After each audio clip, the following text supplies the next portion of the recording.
Hey YouTube land. Today I want to talk about what makes a good bass player. So number one, you had to have some kind of passion for it. It starts with passion.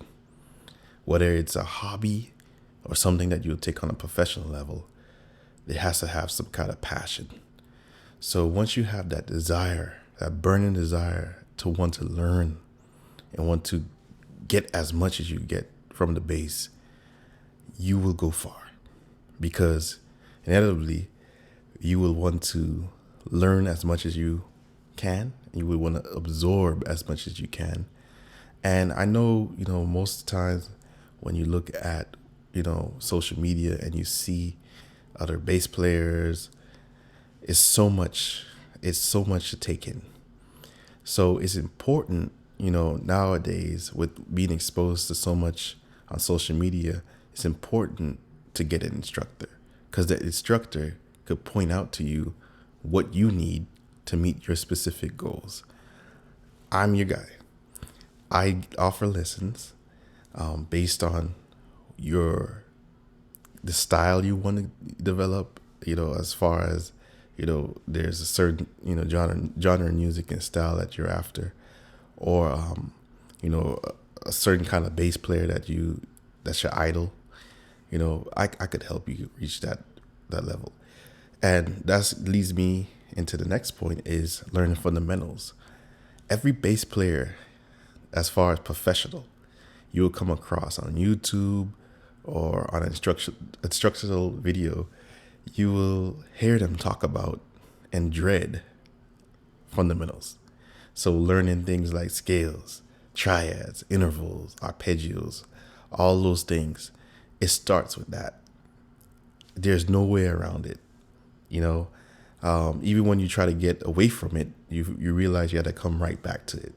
So fundamentals will help you become and develop your skills as a bass player, and you will be a force to reckon with because the fundamentals is the truth. The fundamentals is what allows you to create. So you will be able to innovate things just from knowing the fundamentals. It's just square one. That's where it's the meat and potatoes. So learning triads, arpeggios, scales, intervals, and those kind of things is where it is at.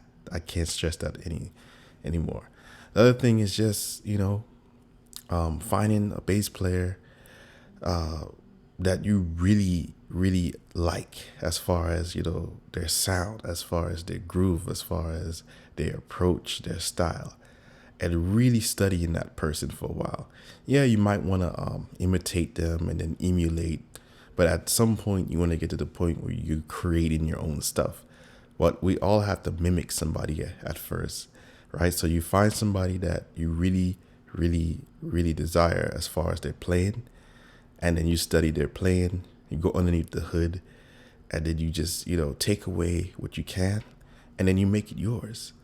I know that's a broad statement, but it is what it is. So that's one of the things I recommend to becoming a really good bass player is to listen, but also not only listen to other bass players, but listen to other instrumentalists. So you might find a saxophone player that does some really cool stuff, melodic, or a trumpet player that does some really cool stuff melodic. So you take away from them, or you might just listen to a song and you'll hear the drummer, you'll hear different things going on, and you'll be able to take that in. So it's very very important to keep your ears open, which leads to my next point: keep your ears open. Like in a figurative speech, keep your ears open. Always be open. Always be open to what you could grasp sonically from bass playing, from just sonically what's going on in a song. So it's very important to understand that information that you're hearing through your headphones, through your speakers or whatnot.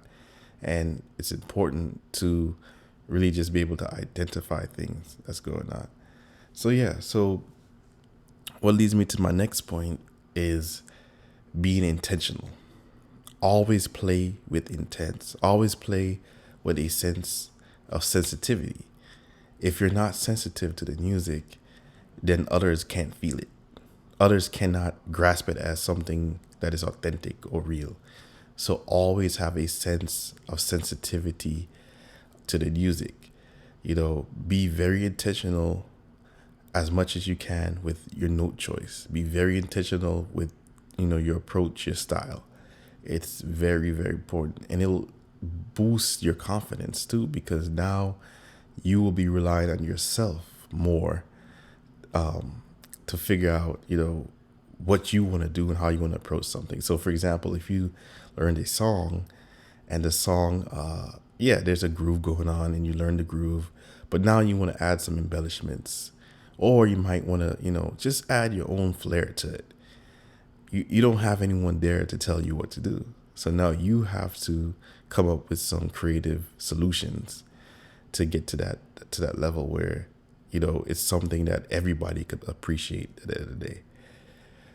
So I will leave you guys with those tips to kind of just let it marinate in your minds, and you let me know in the comment section, what you think about those tips.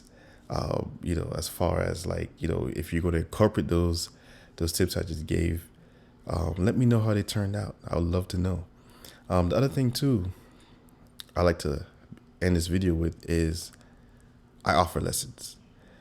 I've been teaching for quite a while.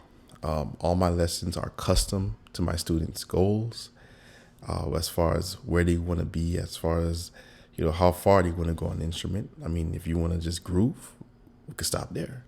If you want to groove solo and do all this other fancy stuff, then we could go to that level. But it's all up to you. But I'm here to cater to your needs and help identify what is needed to get you to the next level. So you can reach out to me at jcherrymusic@gmail.com for lesson rates and to book your lesson, and we'll go from there. But I hope you found this video helpful. Please subscribe, like, and share. See you in the next video.